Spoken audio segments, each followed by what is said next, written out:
At the end of the day, Bo is gonna need me probably before I end up needing him if he don't get a move on. Yeah. Because when I come back, it's not gonna take me long to get ranked. Yeah. Not with how I fight. Yeah.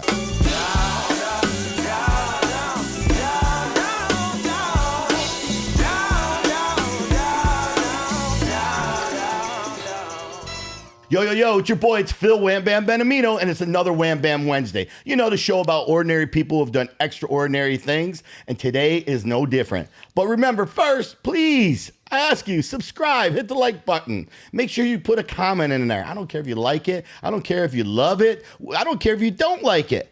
Tell us what you think. We want the communication. We want to continue to get better. I told you, season 2 is off to a great start. I'm going to continue to give you great guests, and today is no different. Today's guest, we got the Ultimate Fighter finale contestant. We got Mr. Vicious, the UFC, Tresean Gore in the house today. Tresean, what's up, baby? How you doing, man? I'm doing awesome, man. It's good to see a fighter in the house there, man. Yes, sir. Thank you for having me. Yeah, you know what? I always say there's no days off, and I got to ask you, did you work out today? Man, today's my only rest day. Sundays, I gotta rest. Yeah, It's gonna be a hard week. There you go. You got a hard week. So, you know what? Let's get right into it because I want to talk about the fact you are contracted under the UFC. Yes. So, you've got some UFC fights. And we're going to talk about that a little bit. But let's talk about your early upbringing. What made you want to become a fighter and get your head punched on? I never really got into it with the mindset that I'm gonna be getting my head punched on. I always got into it with the mindset that I'm gonna rise and become the best. I may not be the best in the beginning, but the more I chip away at it, I'll become that. And I've been believing that. I've been praying for that, and I'm here in the UFC now. So we're gonna see where I go. I believe I'm gonna be champion of the world, but everything doesn't happen overnight. It comes in God's timing. Yeah. Now, what weight class are you in right now? Tell the viewers real quick. I fight at 185 pounds middleweight. Middleweight. That's a tough class, man. There's a lot of beef in that class. And Yeah. these boys are walking around. I mean, walking around at 220, man. That's a huge cut. But come fight day, you're walking. I mean, you're at 220 again, right? When you're fighting. When I fight again, I'm probably around like 210, 205 the next day. Yeah. Right now, this is my heavyweight since I've been out, for like a year and a half, 2 years. So I got a little heavier than what I was supposed to. Yeah.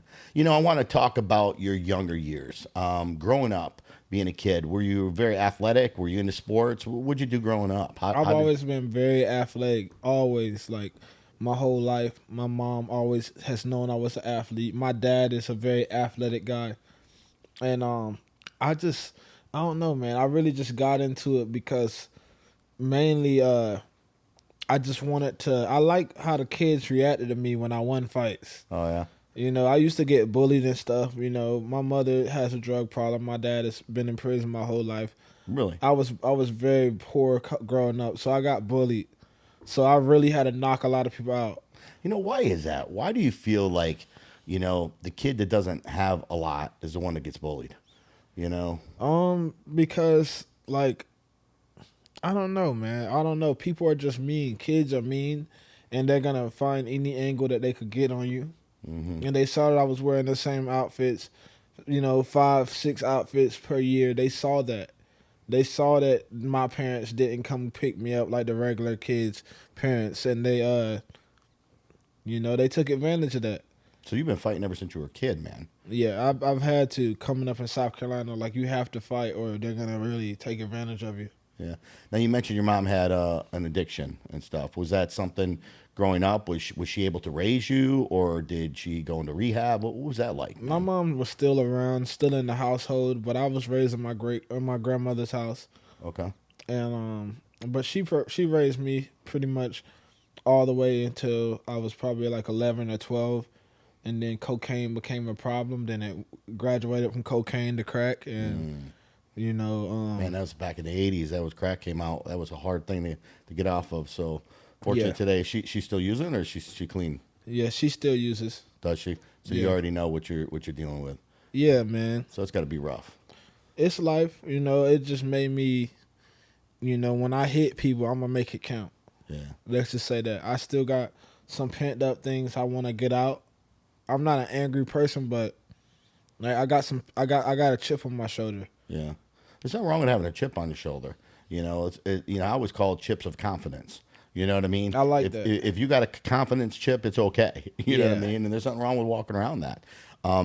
Being raised, by a mom who's using crack cocaine. Was that something as a kid you all ever wondered about? Did you dabble in any of that stuff? Did you get caught up in drugs a I little just bit? like started like following around my cousins selling pills and weed in school and just trying to be the baddest in the streets, you know. And then I realized I was just going down the same path as my father, and I got close to Jesus through this process, and I started changing. Like he started changing me and changing my mindset, and yeah, man, I definitely dabbled in starting to want to gang bang. I almost became a blood, Mm, you know, but I never allowed myself to be a product of my environment. right. I never allowed myself to be another statistic.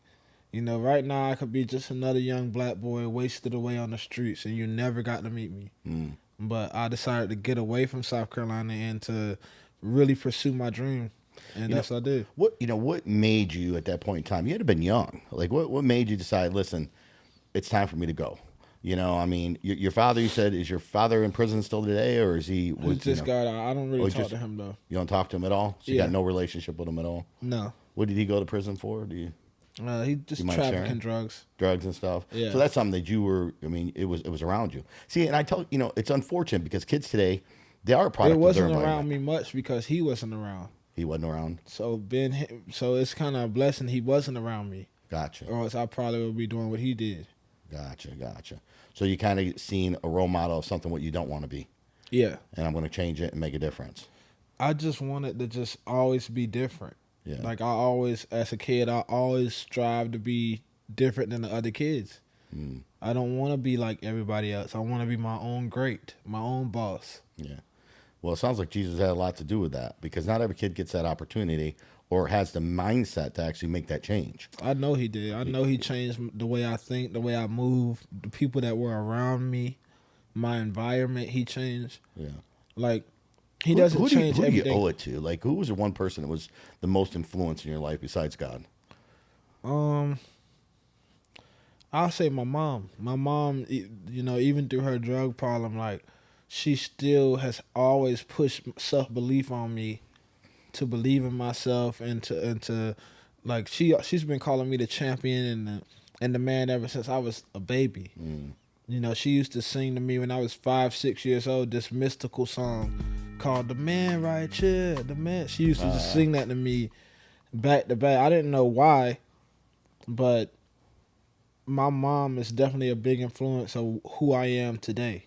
that's good. You don't, knowing that she's been, involved obviously in drugs and still an addict. Have you ever tried to help her and get clean? Yeah, but my mom, man, like even me talking about this in the interview, she might get mad at me. Oh yeah. Don't She get mad, does- she Mom. does- she Don't get does- mad. she just He doesn't- loves you. I can tell. I can see it right in your heart, man. Yeah, she just doesn't. She's a grown woman. She makes her own decisions. Yeah. She is somebody I can't force to live how I want her to live, and I tried that, and she did some things that I didn't like, and she hurt me, so I just fell back. I don't try to control her life anymore, Yeah. cause me trying to control her life really sucks pieces out of me. Yeah.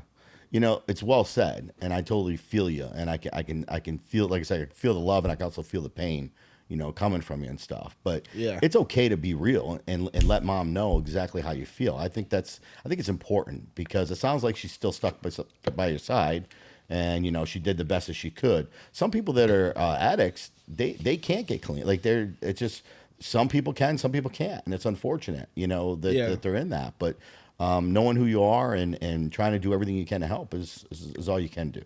So For sure. that's it. So when did you make the move from South Carolina to Georgia? How'd that all come about? I was probably about 18 years old, 19 years old, and I was already training in South Carolina for like almost 2 years, and I outgrew everybody very fast. Yeah. Like, and my former instructor, he was like, dude, like, you got to find a bigger pond. You got to go somewhere where it's better people that.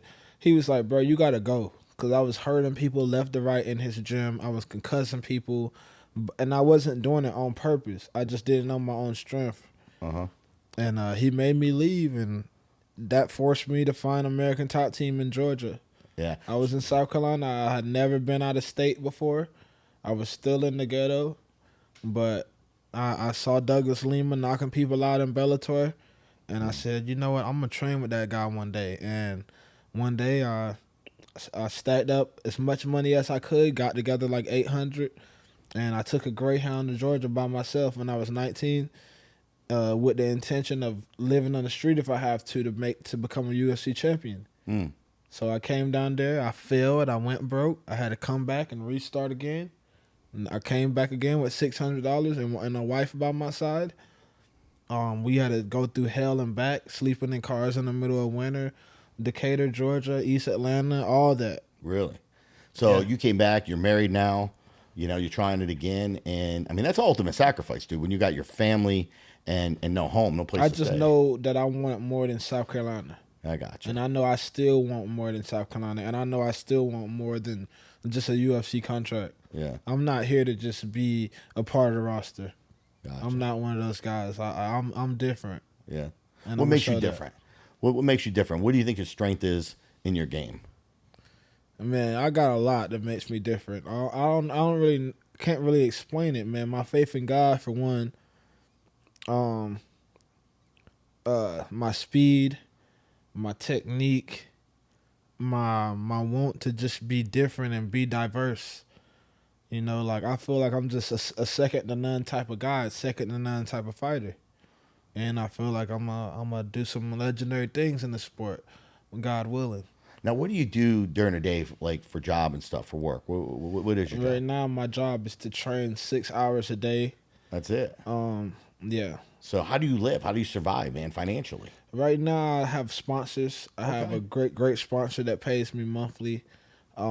I do DoorDash. I do personal training sessions. Gotcha. You know, and I put all that together, and that makes a decent amount of money. That's good. That's awesome. Yeah. So what was it like? Let's talk about The Ultimate Fighter. So you got this TV reality show. They came out with The Ultimate Fighter, and somehow you get a phone call, you know, to be a contestant on The Ultimate Fighter. What was that day like? Do you remember that day? Walk us through that, man. I was just walking around in Walmart with my wife, and we were just extremely down and depressed because we didn't have shit, like anything. Like we were eating ramen noodles, you know, like, and when I got the call, I was down, but then the UFC producers, like, they Skyped me, and they had me tell them my story and stuff, and they liked me. And then they brought me out to Vegas. I auditioned, and that's where it went. So let's talk about the show, man. What is that like? You're living in a house with these guys that you got to smash.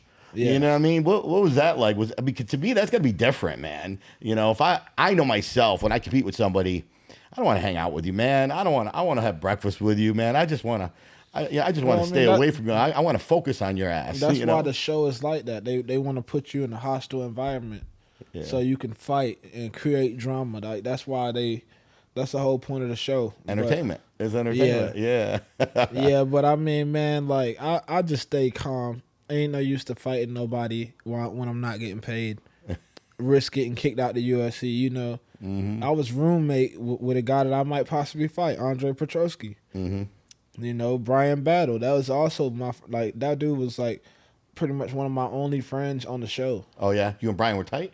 Yeah, we were cool. Yeah, that's awesome. Yeah. And then you're gonna fight him in the finale. We literally, the day we left, the day we won after we won our finale, we both knew we won. We were happy as crap. Literally everybody else, all the other fighters that Brian was chilling with, they kind of ditched him. They abandoned him, right? And all the people that I was chilling with, they kind of ditched me too. They all went out to clubs and stuff because we're free from this house. We finally get to go out in Vegas and enjoy it. Yeah. So they all left That's us. dangerous. Yeah, they all dangerous. left us, and it just ended up being me and Battle, and that's when we kicked it off. We walked to a dispensary, we got a little something, and hit a joint, and about halfway through that joint, it got a little weird. You know, we got a little quiet in the room, and we realized we're about to have to fight each other for that finale. And I was like, bro, I'm going to bed, and he left, and then we didn't see each other until we fought. Yeah. And you know, they say he beat me by decision, but I felt like I don't feel like I lost that fight, but that's the past. Right. You know what I mean? You know, it's tough though when you work so hard to get somewhere, and then and Dana always says this. Don't leave it in the hands of the judges, right? Yeah. Because if you do, you never know what's going to happen. For sure. And unfortunately, there are some judges out there that aren't very good. You know what I yeah, mean? for sure. And probably shouldn't be judges, realistically. But it's hard. It's hard when it's got to be hard fighting a friend, though, because, I know it's a job. I know this is what I'm going to do, and, we're going to compete, and you're going to try to beat me. I'm going to try to beat you is what's going to happen. But, what's that emotions like? Do you get yourself ramped up? Like, what kind of guy, like, what do you do before a fight? To me, like, I used to be way too friendly when I did fight him. Like, it's easy to think about other people's family, like, oh, they got a wife at home or a child, or like in his case, I know he was a good supportive husband, on his way trying to create a family. So I knocked this motherfucker's mouthpiece out and I let him pick it up like 2 or 3 times. Like anybody else, I'm trying to knock your teeth out. Do you regret that now? I mean, especially now that you lost kinda. on it. Yeah. If of course I regret it, because I would definitely be more meaner and not let him get it. But I looked at him as my boy, like I'm trying to knock you out, bro. But this ain't personal. This is just my style. This is how I fight. So what as far as being in the house, what kind of rules did you have there? Like, we weren't allowed to listen to music. We weren't allowed for copyright infringement rules. We weren't allowed to they pretty much wanted us to be engaging. They didn't want us to be on like the foosball table too much. They wanted the little drama. They wanted to kind of spike us up a little. Yeah. Yeah, I gotcha. What did you like the most about that show? Like, is there anything you could say, I really enjoyed this piece of it? I got to show people like what I'm fighting for and who I am. And I feel like the UFC got behind me, and they're still behind me all these years later with the injuries and things not panning out how I said they would. Let's talk about that. What kind of talk about some of your injuries and stuff? Because I know you had a couple injuries. I think you had a wrist injury, you had a shoulder injury. What was that like, and what do you do? You had a couple big fights coming up. Heck, you had one with Bo Nickel. Yeah. Were you excited about that? Were you? Very. That was a good opportunity right then and there. And when was it when you realized, hey, I got to back out? I knew I had this injury before I took the fight, but as I went through camp preparing for this fight, it got worse and worse and worse and worse. Like, I tore my scaphoid ligament on my left wrist, so it was hard to base. It was definitely hard to block punches without throbbing pain. And the more and more I went through camp, the worse it got. And I had like coaches like that I was training with at the time telling me that I shouldn't fight because I'm not a healthy version of myself. So I took that advice. I decided not to fight because everybody like was all upset and mad that I didn't fight. But it's like, dude, if I went in there and had a lackluster performance, nobody is gonna care about the fact I had an injury. Right. Nobody's even gonna mention an injury. If I did mention an injury, they're gonna be like, "Shut up, bitch! Stop making excuses." Right. So it's like, at this point, I gotta make the decision for my career, myself, and that's what I did. At the end of the day, Bo is gonna need me probably before I end up needing him if he don't get a move on. Yeah. Because when I come back, it's not gonna take me long to get ranked. Yeah. Not with how I fight. Gotcha.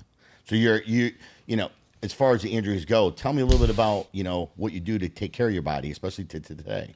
Like what kind of therapy, what kind of things do you do, as a young kid out there who's fighting, what would you tell them is the most important thing to take care of your body? A lot of stretching, a lot of cryotherapy, a lot of hyperbaric chamber. Like, as soon as you get done working out, you should like be focusing on like 2 hours of recovery, sleeping in between training. Like, this is all stuff I didn't do, and now my body hurts every day. Like, my body hurts. I've been training for 13 years, and I can feel it. I can feel the wear and tear all over my body. Yeah, that's got to be hard too, man, when you're training, especially sparring. Now, what would you say your best? I mean, you got boxing. You've had some good boxing coaches. Didn't you coach with Evander Holyfield's kid? Yeah. Son stuff. You boxed with him. Do you feel like you got a good boxing game or what? Man, my hands are A1. Yeah. I feel like my hands are pretty good. What yeah. about with Logan Paul? Can you take him? Would you take him in a boxing I match? feel like I would like really destroy that guy. Yeah. Now, are you saying that because you're confident because you know you would, or are you saying it because it's Logan Paul? I mean, he's fighting old guys, man. I mean, he's fighting either old guys or guys with no skills. Yeah. What do you think about the Mike Tyson one? Mike Tyson is old. Yeah. Mike Tyson's 60 years old. Like, I don't care how much of a beast you were. Father Time is real. Yeah. Father Time is real. And I mean, those clips that he posts on Instagram are a minute long. He probably is gassing out tired behind the camera after that. He's 60. Right. He's been sitting around with his grandkids for the last 20 years, chilling. Mm-hmm. Now he has to come and fight this young man. Of course, he might get knocked out. Right. What do you think about the bare knuckle fighting versus like boxing and stuff? Do you think one's harder than the I think other? they're tough as hell, man. These bare knuckle fighters. My hat goes out to them, and I got nothing but the utmost respect for them. I think any fight, whether it's boxing gloves, whether it's UFC gloves, do you think there's an advantage or disadvantage for weighted gloves and size of them and stuff? I mean, you've had them all. What would you say if you had to choose a fight, whether it's like UFC gloves with the fingers out, boxing where you got boxing gloves, or bare knuckle? I like boxing a lot. You like boxing? Like my dream was also to do what Ngannou did, to cross over, like become a world champion in two different sports. Mm. You know, like I like boxing a lot, like a lot. Yeah. Yeah. So have you ever had a boxing match?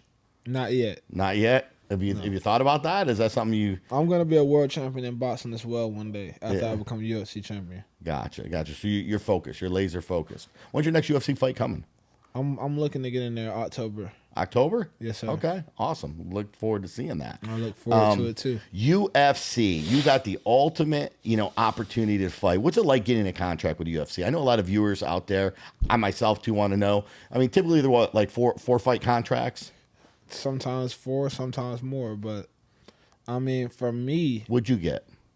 I got a 4. 4 times. Okay. Yeah, but for me, making it to the UFC, like it's not about making it there. It's about what you do when you arrive. 100%. And I mean, you could lose one fight and get cut. You could sit there and train your whole life for 20 years to make it to the UFC. You could train from freaking 2 years old to 22. And if you lose 1 or 2 fights, they'll get rid of you. Mm-hmm. So one thing you realize when you get to the UFC is how cutthroat of a business it is. You realize how much they don't need you for shit. Mm-hmm. You realize they could just go over to the next state, the next country, and find the next explosive athlete. So now you have to set yourself apart and evaluate yourself and see the things that set you apart. You have to, like, being in the UFC makes you know your truth and makes you know who you are. Because if you believe and go by what the fans tell you, they'll tell you that you're not something. You know what I mean? Right. The UFC has grown so much. And you're right. Now there's so many people out there fighting. You got these younger kids. These kids that were 5, 6 years old are now actually fighting to be in the UFC. They were watching their heroes fight back in the day. Exactly. That's and you me. see it more and more. Like talk about what it's like with the different types of levels, like jiu-jitsu. You got wrestling styles. You got the boxing style. What's the most dangerous style do you think? A mixture, the one that mixes it up. Yeah. Well, you have to these Like days. me? Like you? Yeah, He's like- I'm a guy that, like, I can take you down, choke you out, or I can knock you out on the feet. And that's scary because you don't know if the guy, like, you don't want the guy taking you down because he could elbow you to sleep. But you also don't want to stand up and get caught in an exchange because you could get put to sleep there too. So that's the dangerous part. Yeah. A well-rounded fighter. Who do you want to fight? Like, if you could choose one person out there right now to fight, who would be the fight for you? Right now, I'll be happy with whoever the UFC gives me since it's been so long since I fought. Right. But preferably, I do want to run that back with Bo. I would like to get that back rescheduled. I would like to get in good standing with the UFC on that and actually get in there and fight him. Yeah. I would like to fight him. I've been looking at Joe Pyfer. He's a good fighter. Yeah. Big, strong white boy, come from a lot of struggle like myself. I would love to fight him. That's pretty much it right now. I'm not going to do a lot of name calling because to be real, I got work to do before I could call anybody's name. Sure. Well, that's respectful.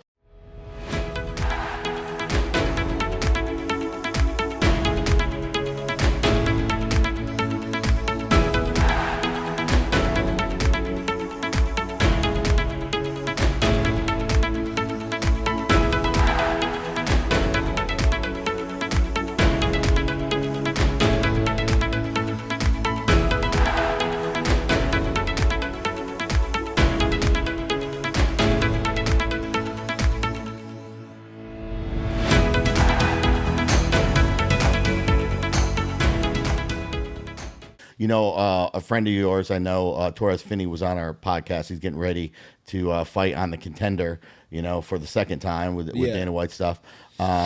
He called out Bo Nickel too, because, both with a wrestling background. Does that bother you at all a little bit with the whole wrestling, or is that somebody you feel comfortable with? He should want to be great. He should want to call out the top guys in the sport. Yeah. He should want to beat the guy that wants to be the next guy.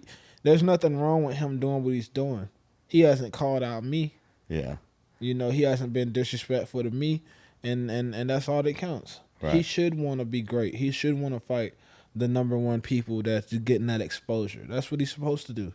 Yeah, well, I actually had the pleasure to actually watch you guys spar a little bit. It was fun seeing how you guys, grapple together, spar together, and have the respect for each other too. For sure. But you got to work, and it's hard because you can't. It's hard to tone down when you're fighting. Oh, yeah, so sure. Yeah. when you're doing it, it's crafty. It really is. It's like, hey, okay, we're gonna go hard for this amount of time, and then we're gonna just do some of this and some of that just to kind of get some work in. Very strategic work. For Yes, sure. very strategic work is a good way to say it. So, do you enjoy when you sparring with other people? Meaning, does the UFC ever say, "Hey, listen, you're not on the fight, but we want you to spar with a couple of people who are on the cards"? No, but I travel and I go to different gyms, high level people like Jared Cannonier, Benson Henderson, Diego Lima, Douglas Lima. I like to go and put myself in that environment. They pay you to do that, to train with them? No. So you're just going just to get for yourself. Yeah. Another guy I would like to fight after I beat Bo is Hamzat. Oh yeah? Yeah, I would love to fight Hamzat. Boy, he's a tough son of a bitch right now, man. He's got he's done some pretty good things in the UFC so far. Yeah, he's done it, man, against people he could. I just feel like I'm not gonna talk, man. The time will come where, I can really say what I want to say, but until I get my work done, I'm gonna just be quiet. That's cool. I respect that. Talk about when you got back, your first fight in the UFC. Your first fight actually is official. What was that like? And were you nervous at all? I mean, what's going through your head? My first fight, I just had lack of preparation, because my first fight was against Battle for the finale. Right. I had a lack of preparation. I didn't game plan for the fight. I just planned on knocking him out. I didn't plan on doing certain. I didn't have coaches pushing the game plan down my throat either, where he did. Sometimes, you realize when you make it to the NFL of fighting, you have to have a game plan. Like a Super Bowl, coach is important. You can't go to a Super Bowl game and not have a plan, not knowing how you're gonna win it. Right. Just thinking you're gonna just get a bunch of touchdowns back to back. Right. You got to plan on how you're going to get that touchdown, what you're going to do after you get the touchdown, and that's what I had to learn to do. When you're in the ring, do you hear your coaches talk? Do you respond to them? Or do you just, you're like, no, I know what I'm doing. I'm just doing me right now. I respond to them because, hell, that's the whole reason they're there. Mm-hmm. Yeah. I mean, if I didn't need them, I would just come out there by myself. Right. How about cuts and stuff? Have you been cut at all pretty bad? Are you? Yeah, I got elbowed no? in the gym before. Yeah. Right here on my eye, I got elbowed in the gym. Yeah. But yeah, I bled pretty good. Yeah. Does that bother you at all, or does it turn you on? Do you get a rise from it? It damn sure didn't turn me on. I was pissed. I don't know, man. Some people, they want to see the blood. They see the blood, and they just kick another gear. No, I actually didn't get elbow. I got head to head. I head butted somebody by me. Me and this guy went head to head, and I had to get 9 or 10 stitches on my eyebrow. Yeah. But there's some people like that, man. They want to walk in the middle. They need to get hit first before they wake up. I mean, people say that, but nobody likes to get hit. No, that's No, just all. not a single fighter likes to get hit. Yeah. Nah, or they're just dumb, or they end up with CTE. That happens. Like I don't like getting hit. I like hitting people. Speaking of getting hit, I had a guest on here, actually, Vernon, Kathy from Power Slap. What do you think about that? Would you get slapped, man? Would you do slap if somebody offered you some money, man? No, No? Nope. Even for some cash, a couple $1,000, take one slap? no, I ain't doing that. No? How come? Why is that? You'll fight in the ring till your death, basically, or I until mean, somebody but you get to taps. defend yourself in the octagon. You get to stop them from hitting you. Yeah. Like in there, you kind of have to offer up your face and just take the hit. Yeah, I know. You gotta take that free brain damage. In a fight, you could defend yourself. You could move your head. You could get away from it. Right. You don't have to take it. There, you have to take it. What do you think about that sport? I think it's pretty dumb, to be honest. Is it? But Yeah. but I mean, I respect Dana because and I've talked to him personally before. Like it's very lucrative. It's Right. lucrative. People Oh, like yeah. to see people getting hit. Yeah. People like to see people getting slapped, and it's a lucrative business. It's pretty entertaining. I'm not gonna lie. I went to my first match a couple weeks back in Vegas, and it was way more entertaining than I expected. I've been to I don't like it. a lot of UFC fights, but I guess you're right. It's the adrenaline. It's the first sport, a combat sport that the audience is silent. Like right before the person gets, like it goes quiet. There's nothing. You hear nothing until you hear that smack. Yeah. Down and everything, and then the crowd going nuts and shit. It's a crazy sport, but for me, it ain't for me. It Ain't for you. me. You ain't doing that. You're not gonna get Not caught. for free. Paige did it. Paige went in there, made her first debut. She did all right. Hey, but Paige is different though. Everybody has a different path. Yep, that's true. I don't like that. That's not for me. Being that you got a chance to be on the Ultimate Fighter, now you're a fighter. Do you still like that show? Do you think it's a good platform for kids, or do you think it's more entertainment? I think it's a great platform. I think it's a great way to get started, and it pushes us. It gives us the push we need and the promotion we need, and I like it. I have nothing bad to say about it at all. Yeah. How do you gauge your the amount of time you train? Because is it true people can overtrain? Or do you feel like you never a lot. I've overtrain? overtrained a lot before. Yeah. Yeah.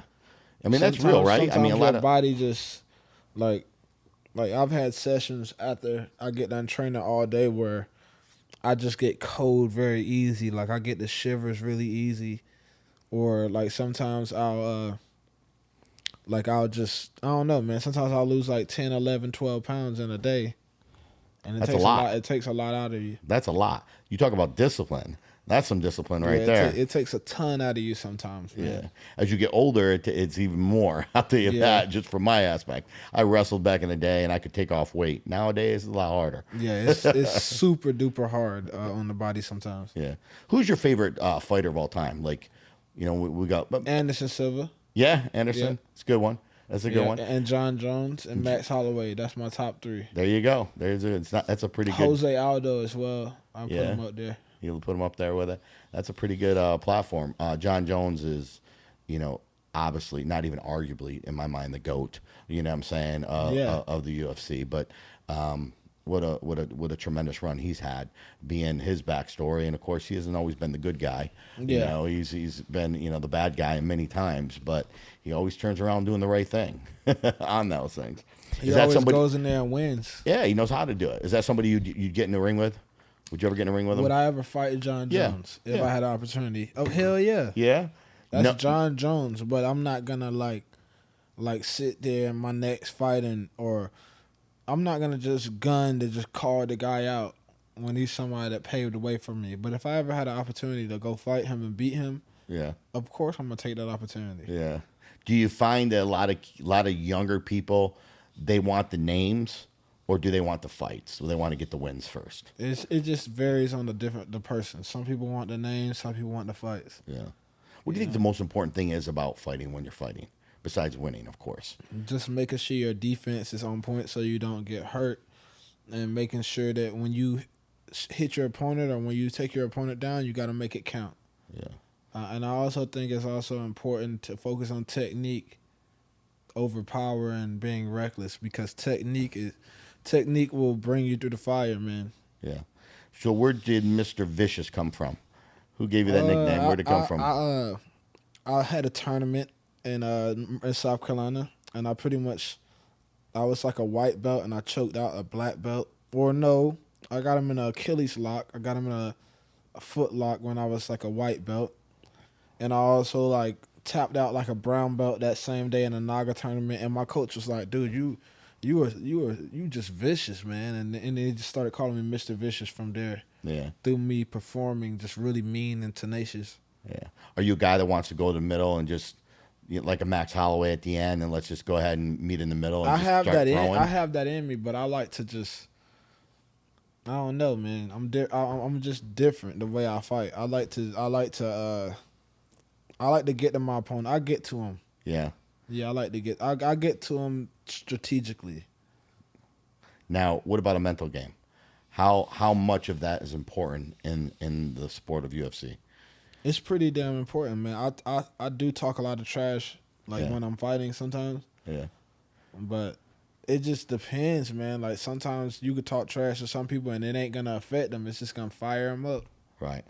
So you got to know who you're talking to. No, I talk trash to everybody because it's still gonna affect them. Anybody in a certain way. Yeah.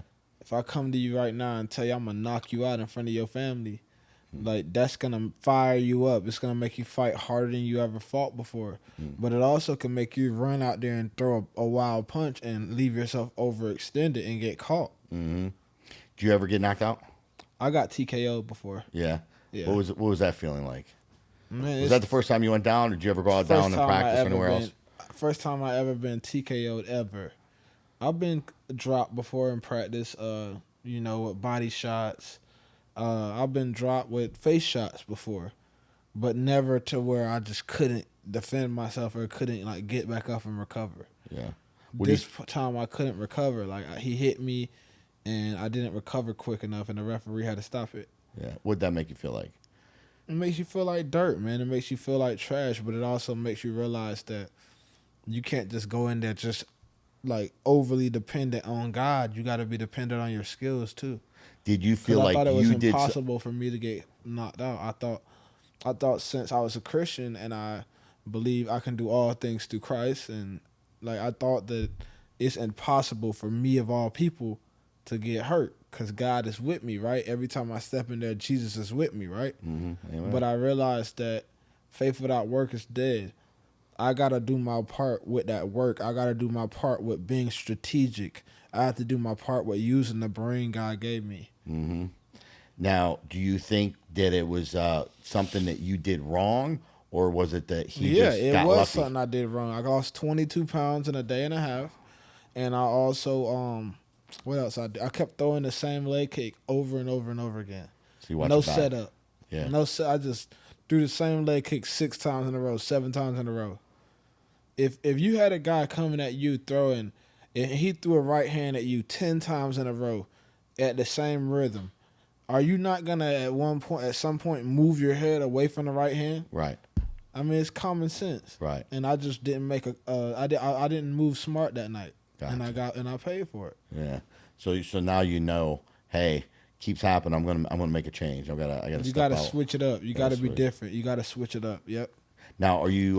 Do you like? What's your favorite part of the fight? Do you like being on your feet? Do you like being on the ground? Where do you feel like you're? I know you say you're good at everything. You got to be. But what really? Where it's like, man, like me, if I got you on the ground, that's my world. You know what I'm saying? So, what do you say? Hey, it's my world.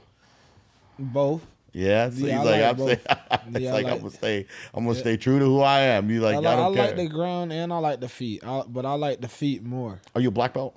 A brown belt. So you're a brown belt. So Yeah. you still got a little bit. So what's the difference between a brown and a black? What do you got to do differently to get Probably that black belt? like 4-year difference of training. Just training, Yeah. numbers, time, and Yep. stuff. Put more time in.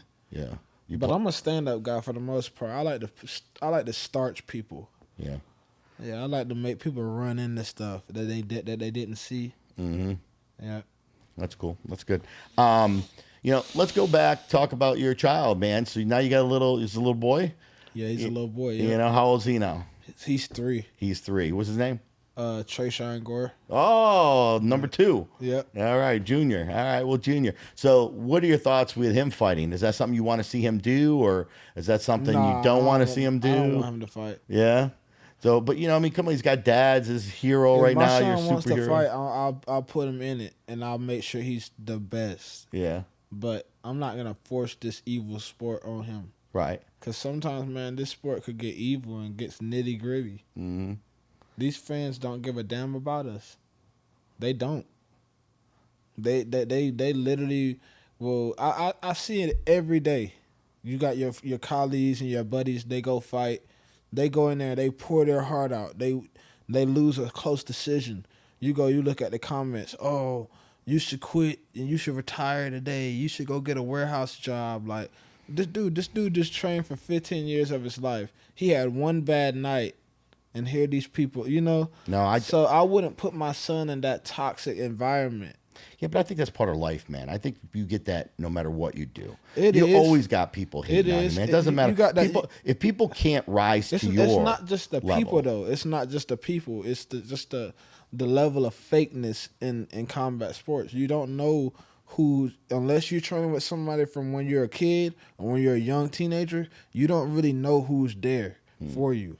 Like right now, me being a UFC fighter, I could go to every gym in the world and everybody's gonna smile at me because I could be the next guy, right? Mm-hmm. But it's better to find a person before you make it to the big leagues. Right. Then you know who's there. Like I know Diego Lima and Douglas Lima care about me. As a person. Exactly. Outside of fighting. Right. That's important. I mean, I think most people want to be felt like that. You know what I mean? But I would get my son into fighting if he asked me, Dad, like I think I want to compete. Okay. Then we're going to the Mayweather gym. We're going to go train with Terrence Crawford. I'm going to make sure that your hands are the best hands that they've ever seen. Right. What about Dad? You going to train with Dad? Am I going to train my... I said, yeah, son was like, I want to train with Dad. What about Dad? If he wants to do MMA, I'll probably direct him to boxing. Yeah. Because we're underpaid in this sport. Gotcha. And we're not respected like we should be. Let's talk about that a little bit. What is the pay like with the UFC? Signing a contract and stuff? It just depends on how much you win and how much how consistently you win. And what's the average? What's an average contract going for? They probably start you off at like 12 and 12. Gotcha. Or less. So what that means is television, that's 12,000. 12 to show up, 12 to win. Yeah, right. That's startup money, yeah. Yeah.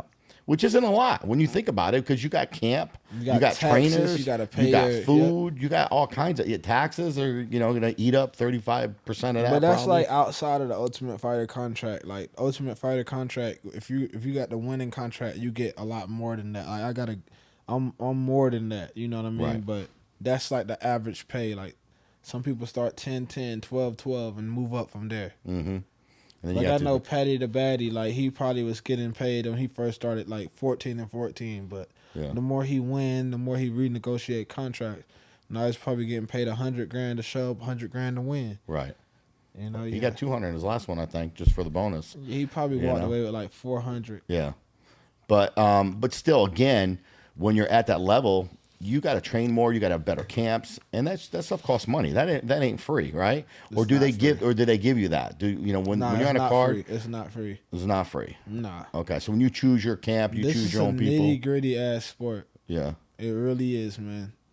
So what do you think? You gotta pay your coaches 10%. You gotta pay the gym 10%. You gotta pay your management 10%. You gotta pay taxes. Right. There's 65% right there. If you got coaches 10%. Management 10%, gym 10%. There's 30. Yeah. Taxes are going to get 35%. There's 60. There's 65% right there. So you're basically working for 35%. Pretty much. That's why you have to get as much pay as you can. That's why it's important with sponsorships and those types of things too, right? That's why it's important and the win. to get to that 100. Once you get to that 100, yeah, you're good. Yeah. So how many fights do you think it's going to take to get there? Typically, me? Yeah. Probably after I run through my next contract. Yeah. So you got 4 going strong. You plan on are you scheduled to fight in October for sure? I don't have a fight scheduled yet, but that's what I told them that where I want to fight. So you'll be ready in October. So you're getting ready right now. So ultimately you're in camp. Typically, how long is your camp before a fight? 2 to 3 months. Okay. So you're going 10 weeks, pretty much, or more. Yeah. Or more. Okay. Yep. But again, you talk about overtraining. I'm gonna try not to overtrain, man. But it's better to be overtrained than undertrained. Yeah. What about food and stuff? How important is that? It's very important. Every aspect of this is very important. So technology today's gotten so crazy, with different things going out there. You see, obviously I had the pleasure to work with Gary Brecka as well, but you see him working with a lot of fighters now with, doing the oxygen therapy and the superhuman protocol and the red light bulbs, all that stuff. Yeah. Do you feel like, some people have the edge when they have access to those types of things, where some other people really don't? Um, I don't think people. I guess, yeah. I guess that recovery stuff is super like scientific nowadays. Yeah, it's real. Yeah, it's for sure. Yeah, it is. it definitely is real. I'm proof of that. Yeah, it works. So, Yeah, definitely works. but But I wouldn't say that they're cheating because they do that. No, I think it's fair, man. If you want to go recover, you go recover. But if you like, sometimes people don't really care about recovery. They just think about the hard work. now, when you're traveling, you're going to camp. Does your family come with you or no? No. So that's got to be kind of hard, man. What is Yeah, that of like? course, Being yeah. out without your wife and your kid. Now, let's go back to that because you made a comment earlier. You guys slept in a car before. Yeah. So take me back to that day, man. What were you and what happened that here you are with your wife, sleeping. We couldn't afford to pay like that $400 a week at the hotel at that time, so we just had to go stay in our car in the middle of winter. Damn, Yep. that must have been horrible. Yeah, well, it was. It was got a good woman. It was 25 degrees. And she stuck with you the whole way. Yeah, I told her. I told her to go to her mom's house, but she didn't leave. Yeah, Her mom lived in South Carolina. I told her to leave I love that. because I man. was willing to sleep outside of the gym Yeah, because I knew as long as I had that gym, I'm gonna make it to the UFC. yeah. And I know right now, as long as I have that gym, I will be champion of the world. Like everybody's gonna see, man. Like people are gonna see. Yeah. I believe it, man. I'm getting goosebumps over here right now, man. I can just feel it coming right off. And I'll tell you what, man, your wife is a good woman. It's nice to see that love because people don't get that every day, and She's a real woman, man. I'm blessed to have a wife. yeah. Somebody I could call a wife that saw me at my lowest point when I didn't have anything. It's funny because we always talk. Everybody's always there at the good points. You don't need anybody when things are good.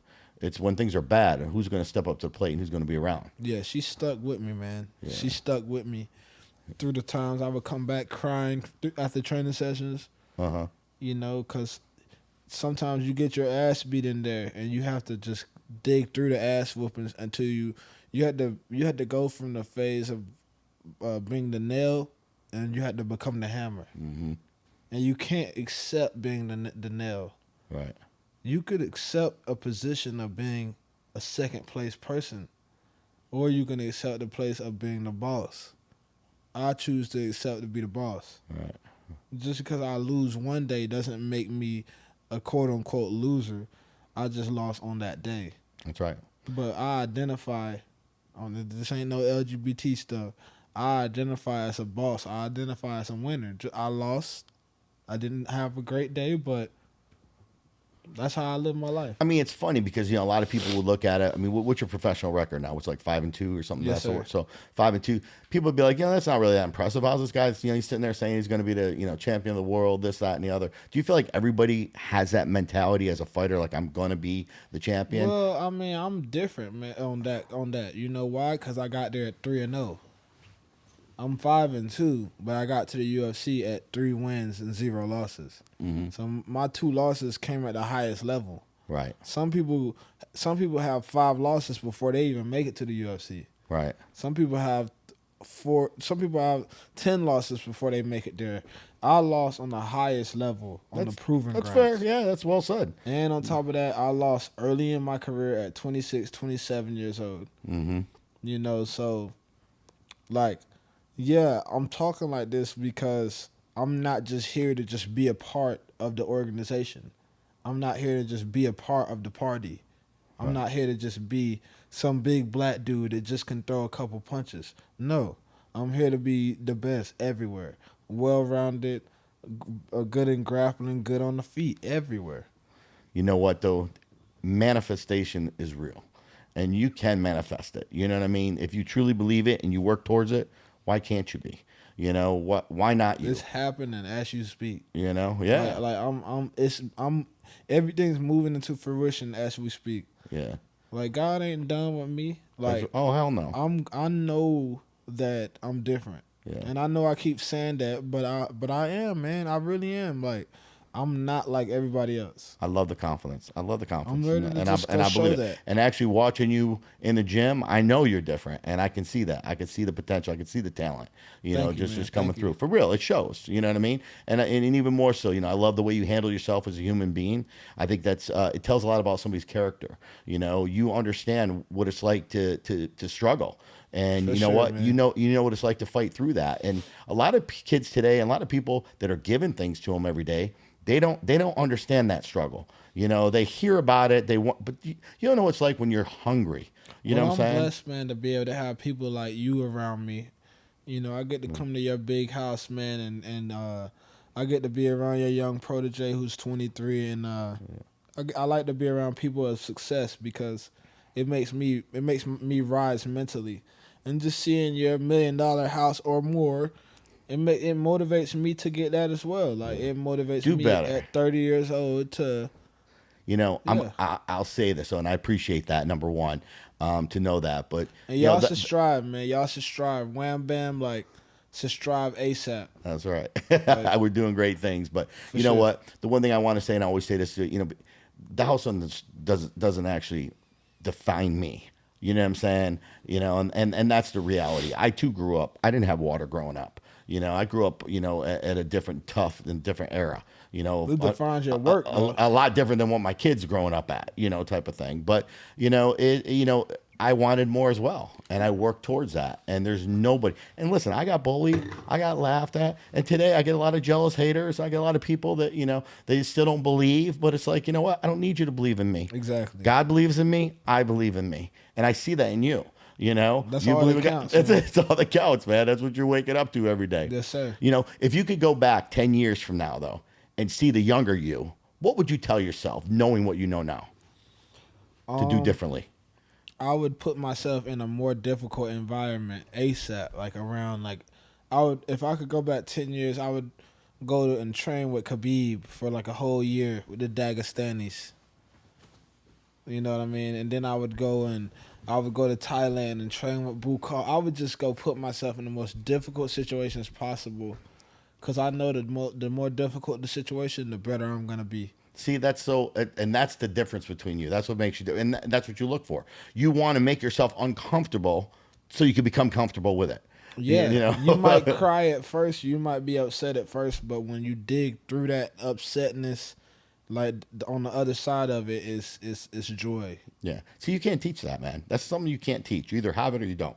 Yeah. You know, and that's the real of it all. I mean, fighters are different. Yes, they have the discipline. You got to be disciplined. You got to understand hard work. But to sit there, you have a lot of times you got people saying, "I'm not going to do this because I don't want to risk, getting hurt, or I don't Yeah, want you to can't have risk that mindset. failing. I don't want to risk to fail." And it's like, no, you got to fail. That's how you learn. From failing. I mean, heck, that's, I didn't get where I am today without failing. That's for sure. So it's extremely, extremely important. For sure. Younger kids today, I always say, if the kids out there and they're fighting, they're in jiu-jitsu, they're in these, in these schools, they're boxing, they're just, but they want to be a champion. What would be the one thing that you would tell them to help them the most? Man, I would say to anybody, any young viewers watching, if you're scared to do something and you think it's not gonna pay off, just do it. Face your fear. The person that faces their fear in life is the one that makes it. But the one that runs away from their fear, they never strive. They never take a leap of faith. They never jump off the porch. So essentially, they're never gonna see off the porch items. So sometimes you just gotta jump off the porch and you gotta just trust in God that He's gonna be your comforter, and He'll see you through. Amen. Amen. Well said. Well said. Well, you know what? We're getting ready to launch some of our new merch here at Wham Bam's Podcast, and I want to be the first one to give the Vicious Trayshawn Gore, okay? NDO, Okay. baby. You know what NDO stands for? No Boom. days off. No Okay. days off, baby. No days like it. off. I like It's it. a work shirt, baby. It's a Thank work you. shirt. Thank It's a you. warrior shirt, and you truly are a I'm warrior. gonna train in this tomorrow. That's right, man. Well, listen, I really appreciate you being here. Yes, sir. Is there anything left that you want to say to anybody out there, any of your sponsors, anything at all? I would like to give a shout out to Barber Orthopedics, Jason Ferguson Law Firm, Garden Go Mouthpieces. First of all, Barber Orthopedics, man, thank you for helping me to get through healthy. It's been hard these last 2 years coming back. Jason Ferguson, thank you for being like a dad to me. Soon we will be holding that world title. And I also just want to say, man, subscribe to Wham Bam if y'all haven't yet. Follow, support the journey before he becomes one of the next big podcasters out there. And, man, if y'all don't know Jesus Christ, repent, because he's coming back. Give your life to him.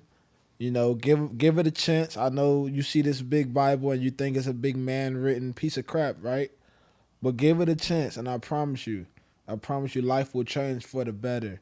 And just trust in God. He'll bring you through. Like, that's the message I got for the people. So, let me ask you real quick. Like, what's your walkout song, man? You get to choose it? Like, what do you... Man, I got multiple different things I like to walk out to. I just like to I like things with a lot of bass in it. Yeah? And I like things that have like a grand opening. Like I like this song called Daylight. Welcome to the day. You know, like I like how that song starts. Like it's just eerie. It's like a story. Like that's how I like. I love that. Yeah. What about gear and stuff? Is there certain gear that you like to come out? Obviously, you got to wear the UFC stuff, right? You have to wear what they tell you. I'm gonna come out with a South Carolina flag for my next one. Okay. Oh All yeah, right. I'm gonna. What about a little bit of Georgia, though, I might man? come out with a fishing pole too. Oh, you like to fish? I love it. Do you really? I love fishing. Oh man, yeah. you can fish here anytime you want, man. Got Lake Lanier I'm right very, here. very, very country. Yeah. Yeah, and I'm very good at fishing too. You know, I just never had the patience to fish, to be honest with you. I just don't sitting out there for 5 or 6 hours. Do like, it, man. It know? builds character. They and do say builds, it helps you relax, calm. it teaches you to catch your own food. Yeah. How can you be mad at that? No, that's true. That's true. What other things were cool that you experienced Man, being in the UFC?